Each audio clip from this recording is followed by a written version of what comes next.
So do you have Right. any kind of solutions to these issues as we look forward? Because like obviously it seems like on an eventual timeline, the players are going to have to unionize if they want to set more reasonable salary floors for themselves. Yeah, I think that they're. I mean, I think that again, I think the players will need to feel pain at some point to eventually get to that unionization state, and the market will need to correct itself. And then when it does, there will hopefully be some sort of action that is taken to move towards a more sustainable league. I mean, the NBA in the 1983s was not sustainable either, right? Like there was a period of time in the late 80s when the NBA was being run on tape delay to watch a finals game. You literally didn't even watch it live because it wasn't interesting enough television, right? Like it's progressed a lot since then. Once we stabilized the league, more parity, we've brought additional interest into it. But like, yeah, there needs to be a bottoming out from a financial perspective. There needs to be pain felt by these players, and there needs to be systemic changes from the top to the bottom. It's not clear to me that just injecting more money into the scene is ever going to reach that level of stability because the revenue incentive structure is just so misplaced. If the incentive structure is just to spend so much money every single year to remain at the top,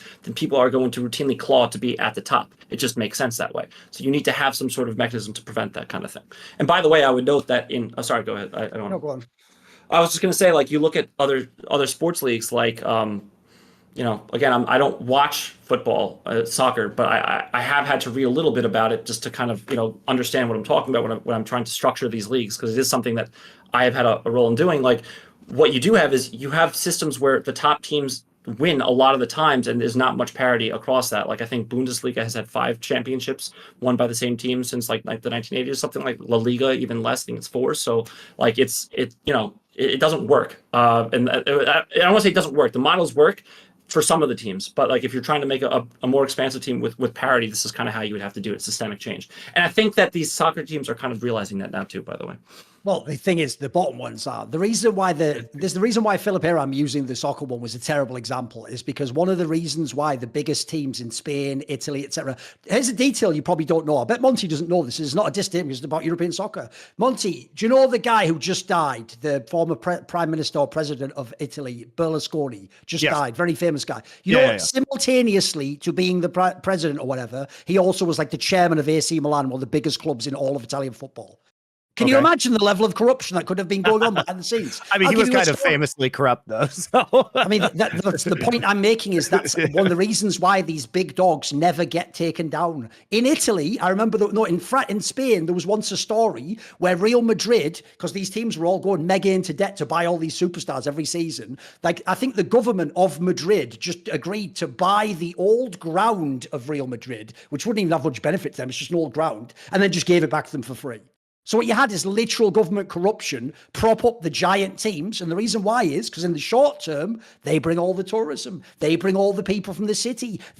So the problem is, again, you have to ask from what perspective are we looking for fairness? What is fairness? Who are we trying to help? If we're trying to help the little guy, by definition, that will be against the interests often of the big guy. Yes. So the other thing I'll say is this. To me, I think there's 3 ways immediately that you can actually start to make more money or you can increase the revenue. But no one's going to like any of the 3. So one of them, Riot is going to hate and they're not going to do it, is Riot could create some sort of a system whereby teams get people, activate their fans to buy items in the game that are cut off, goes into either the LCS or the teams themselves. Now, why would Riot do that? Because as Riot just taught all you pro players, if they don't have to, look, they'll give you a little something just to make the pain go away of the bad PR, but they don't really have to give you any of the power. Why would they? They're an autocrat. They have complete power right now, especially because you don't use legal mechanisms like unionization. So you could have Riot do it, but spoiler, that one's not even a plausible one. The other 2, the fans are going to hate my second one. We could have pay-per-view tomorrow and we could start making some money. But the problem with that is the teams technically don't want that because in the short term, the pay-per-view revenue won't make enough to make up for the amount of viewership that will go down. That will mean the sponsorship goes down. So the teams and the fans don't really want that one. And then the third one is one that in theory everyone could want, but not this month. You have to pretend this month you don't want it. And that's you can have Saudi Arabia and Qatar and fucking and the United Arab Emirates. They can all come in just like they have in European football and they can fund all of this for us. And in exchange for it, all we do is sell our souls and our principles. And in exchange for that, we can have a really good fucking game of sports ball. Sorry, I meant video games. We can have people like Doublelift get paid a king's ransom, as he says there, more than literally all-time great hockey players get paid right now, for him to be the 97th best player in the world. And I'm being generous when I say that. Spoiler, there's 100 Koreans are better than him. So to me, these are all three options we can start with tomorrow. But notice there's going to be no consensus from the industry to pick one of these. And along the way, someone's going to get the short end of the stick. So the problem is, like, there are solutions. The problem is who's willing to feel the pain. Who's willing to feel the pain? There's definitely ways to make more money in this scene.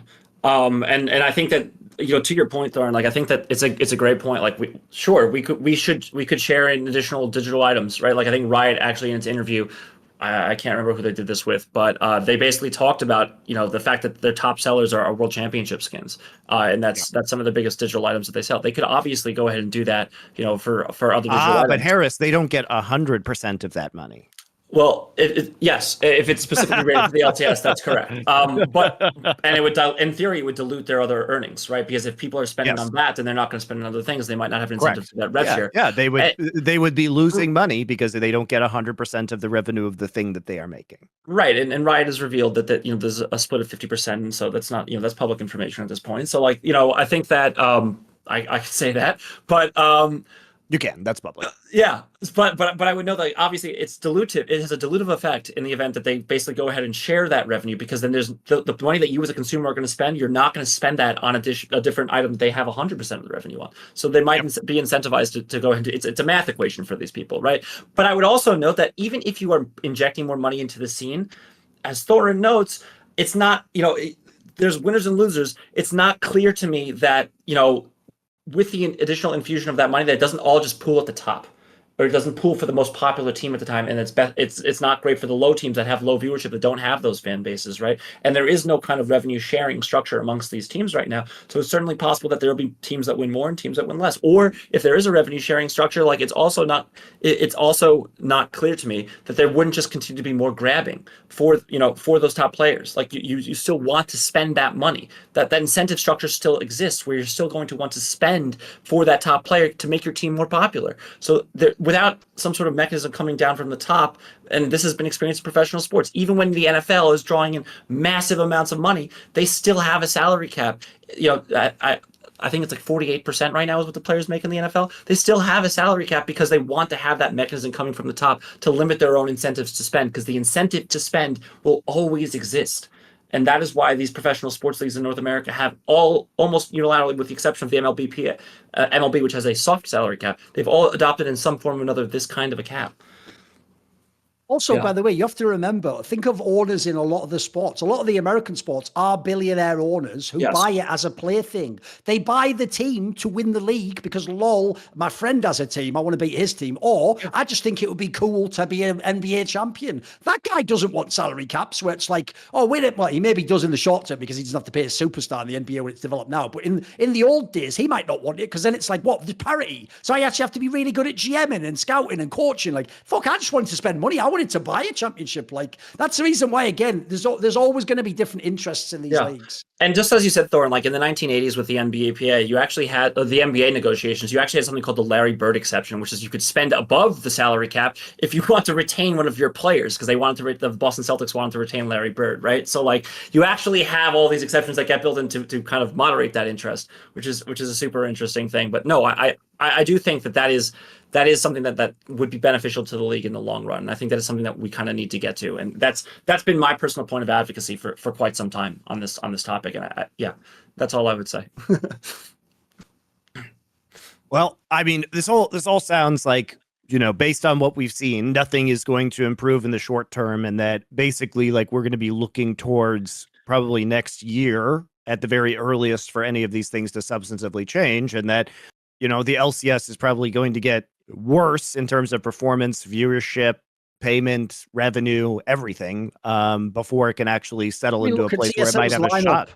Go and look at the lineups of the teams where some of the teams still haven't announced fully all the players being played because they're probably swapping some of them in and out. Like, the dumbest thing about all of this was because the players and the fans got so rah-rah that this was their moment to strike. I told you this on that fucking Summon and Insight episode with all the guests. You picked the worst moment in the history of the league to do it, you dumb motherfuckers. You picked the time when no VC available, no good ad market, and everyone was losing the most money. That's when you chose to strike, right? Except here's the problem. In this scenario, you're now going to end up in a situation where the league is what you actually exposed was how bad the condition of the fucking ecosystem is. What you actually exposed is there's a reason why teams will actually probably leave in the next year or two, some of the big names. So it's all well and good having these big conversations, but actually in the short term, it's in trouble and not for the players, quite frankly. It's going to be when there's no money to pay them, but yeah. And I might get in trouble for saying this, but I would also note that there is a benefit to having a strong players association, because if ultimately that the teams do want some sort of a union, or they do want some sort of a salary cap, you need to have that, right? There needs to be that collective bargaining to take place. But the LCSPA has kind of just shot itself in the foot because they've revealed that they're kind of weak and that their players don't actually care about these kinds of things. And so how does that impact negotiations on a go-forward basis? Is there actually a chance that they could ever actually unionize? Do they have that kind of interest amongst the players? They literally just walked out to get 5 things, they got none of them, and and they came back because they didn't want to stop playing because they realized, oh wow, we might not actually make money. I mean, that's really what happened, right? Like, oh wow, we're not going to make money. Oh, I think I'd like to actually play, right? Like, but what does that say for the future of the LCSPA?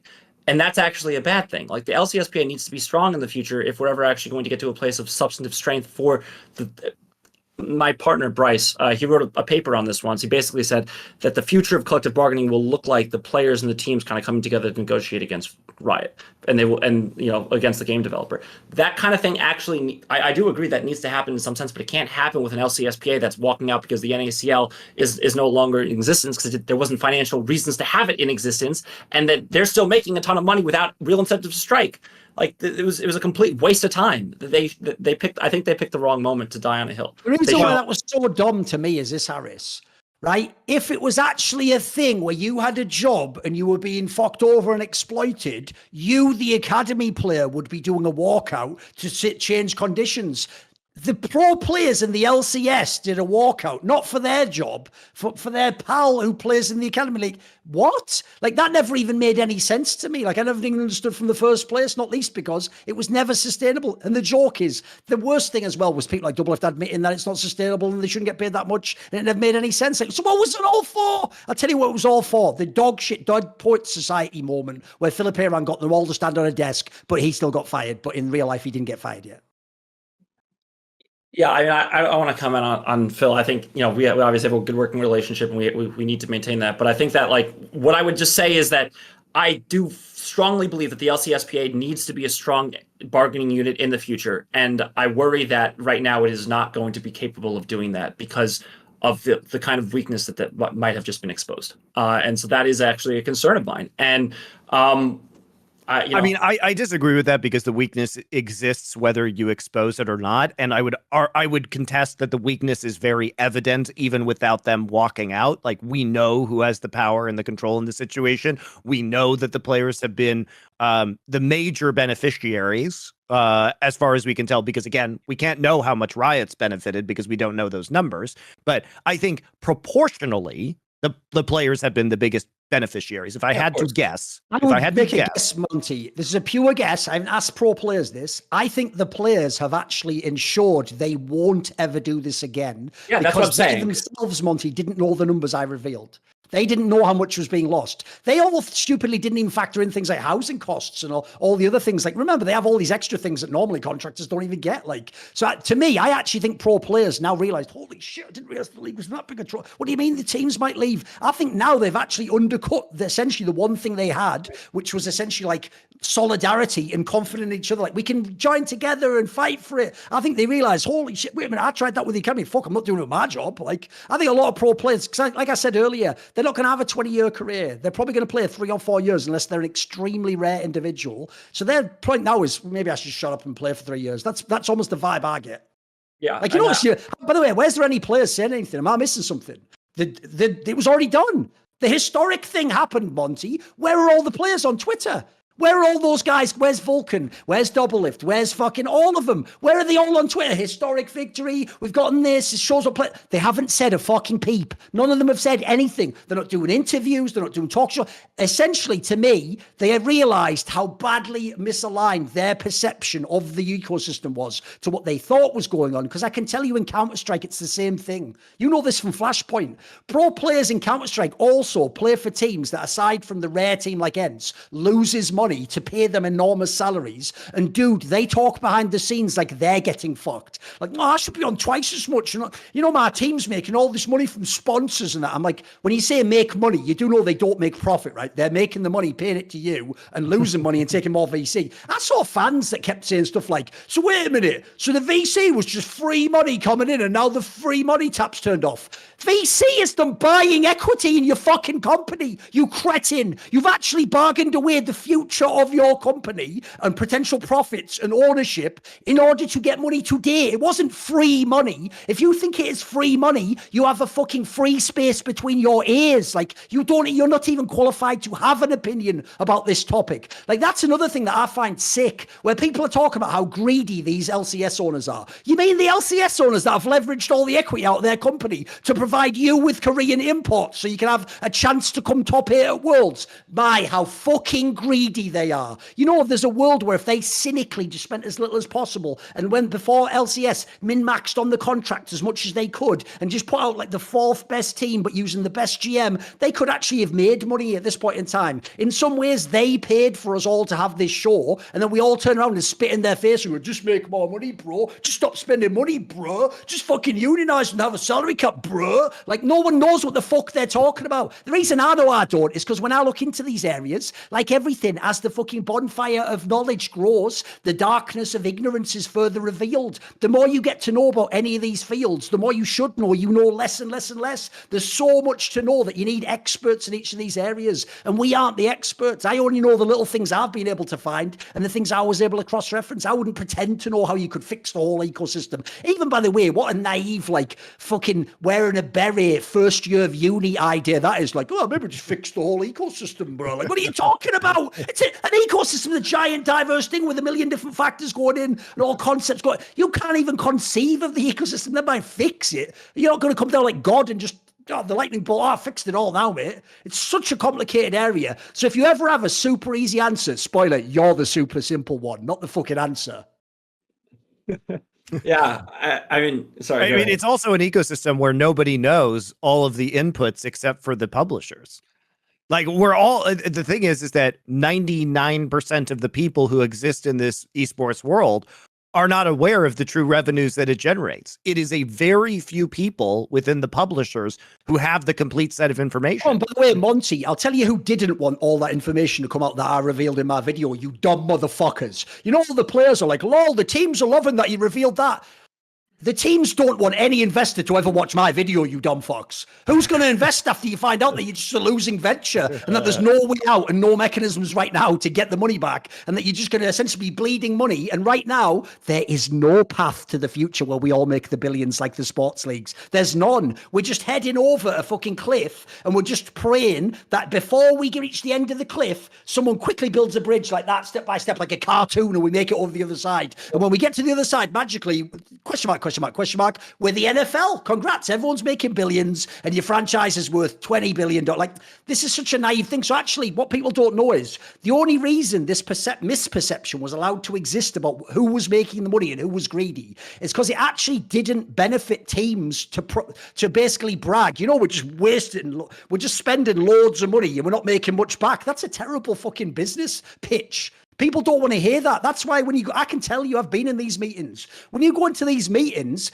here's the secret, guys. They're trying until they are forced to, as part of the actual, like, making the contracts and checking your due diligence financially. They're not showing you the numbers now. They're showing you graphs with projections and lines that go like this. And like, well, you know, if it trebled and quadrupled and infinity exponentially grew. And also, you know that the NBA grew like that. They're using examples and allegories and fucking projections because it's all about getting someone to invest into the future. If they knew what the reality is now, people would be less less likely to invest, or at least the big people you want. There'd always be some idiot with some money or some scam artist. So I will say about the team ownership and like investing money in esports right now is that there's two kind of schools of thought from my conversation with ownership groups that are happening right now. And Harris, you can back me up and fill this in, which is that there are the people who are basically clamping down. So some of the teams are getting pressure from their boards, which contain their venture capital investors, to basically, run revenue neutral and as much as possible stop losing money so that at least they can kind of weather the esports winter. And that's what you see. So some people interpret this as like, oh, this team doesn't have any money now. In fact, a lot of the teams have rather substantial war chests. They're just cutting spending so that they have, basically they can operate for 5, 10, 15 years based on their current money, their cash reserves. So that's one thing that's happening. The other thing that's happening is there are new and potential new team owners who are interested. And you may say, well, why would a very wealthy person or venture capital fund or whatever try and get into esports in North America right now? And the answer is this: they're playing a long game. They think that the market's going to stabilize in the long term. And factually, since franchising began, it has never been cheaper to buy an LCS title than it is right now. You look at the stock deal that just happened with NRG at CLG. Yeah. So think about this, guys. Previously, you might have to spend $5-7 million to assemble a roster that you were hoping was going to win LCS. Now, with a bunch of teams cutting to be revenue neutral, you still have to lose money, but you don't have to lose as much money as you did previously. And so for that reason, if you are playing a long game and you believe that stacking titles is going to increase your fandom in your brand and make you more relevant potentially to future Riot games that come out. Remember, they've got a fighting game coming out. We've got CS2 coming out, to make you more attractive to get into future games. Because those people, Riot is going to choose, just like they did in Valorant, the teams that they think best serve them. And if you are a big brand and you have an established relationship with them, that gets you into the conversation, if not your foot in the door. So there are real reasons why you might want to lose money right now if you are a new investor, because objectively, you're just losing less money than you would have previously. So I have a couple of thoughts on this. I just want to talk just a couple of things because we've touched on a little bit here. There is absolutely back to what Thorin said before, and then I'll get to what you just said, Monty. There's absolutely an ignorance here from these players and these player agents. They have absolutely no idea about any economics. You guys fight with all these fans like all the time. My fight is with player agents who think that their players are so poorly mistreated, and they go on Twitter and they post all the time, look at how this team treated this player, and oh my God, look at the working conditions. You have nothing. You make so much money for your players that they do not deserve. Shut the hell up. I don't want to hear it. Like, stop. I just don't care. So that's the first thing. And then I would also note that ignorance used to exist at Riot as well. This actually, and Thorin, you did a show about this back in 2016, where there was a dispute between Mark Merrill and Reggie back in the day about whether esports teams were making money. And Mark Merrill made the claim that esports teams were making money, right? And this was a big thing at the time. And I remember the same claim was made by people, including Philip Aram alluded to this, on the Four Horsemen recently. He implied people were taking $3 million, never existed, and using it to fund other games. Holy shit. He actually believed that, by the way. He thought that people funded a CSGO team off the money they do off League. So anyway, that still exists, too. That's still a thing that people think. But Riot definitely thought Harris, TSM was doing that. To your point, that claim was ridiculous at the time when that was the love me some Reggie, but like, why don't you spend more money that we make you on League of Legends on your League of Legends team, which obviously makes no sense, because like if he could spend more money to make more money, then he would do that. That's just business, right? But the hilarious thing is that's what TSM is actually doing now. They have league minimums. They're getting paid $1 million+ for this split of League of Legends, and they have all their players on league minimums at 375. So the prophecy of Mark Merrill has actually come true in TSM's case, which is the wild part. They are profitable now. See more cool, funny, interesting clips based on topics from my content? Well, subscribe to this channel then, or, be a pleb and don't.